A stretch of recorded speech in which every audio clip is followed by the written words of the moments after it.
بسم اللہ الرحمن الرحیم۔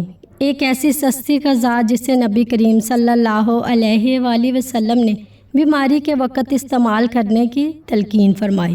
ام المؤمنین حضرت عائشہ رضی اللہ تعالی عنہما فرماتی ہیں کہ نبی اکرم صلی اللہ علیہ وآلہ وسلم نے ارشاد فرمایا، تم وہ چیز استعمال کیا کرو جو کھانے میں بہت بری ہو لیکن اس کا فائدہ بہت زیادہ ہے، وہ ہے تلبینہ یعنی بوسی۔ اس ذات کی قسم جس کے قبضہ قدرت میں میری جان ہے، یہ پیٹ کو اس طرح صاف کر دیتی ہے جیسے پانی کے ساتھ چہرے کی میل ختم ہو جاتی ہے۔ آپ فرماتی ہیں، جب نبی اکرم صلی اللہ علیہ وآلہ وسلم کے گھر والوں میں کوئی بیمار ہوتا تو ہنڈیاں مسلسل چولہے پر رہتی یعنی بوسی پکتی رہتی جب تک کہ وہ بیمار آڑ یا پار نہ ہو جاتا۔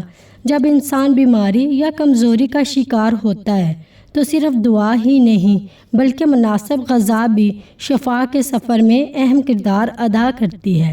اسلام ایک مکمل ضابطہ حیات ہے، اسی لیے اس نے ہماری خوراک اور صحت کے بارے میں بھی بہترین رہنمائی عطا کی ہے۔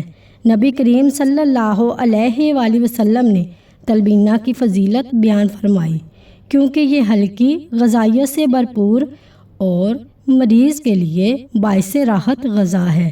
آپ صلی اللہ علیہ وآلہ وسلم کے گھر میں جب کوئی بیمار ہوتا تو تلبینہ تیار کیا جاتا رہتا۔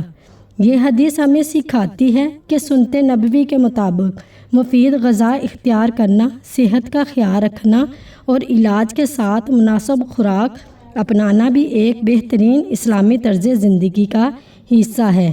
سنت نبوی صلی اللہ علیہ وآلہ وسلم میں ہماری صحت اور شفا دونوں کی رہنمائی موجود ہے۔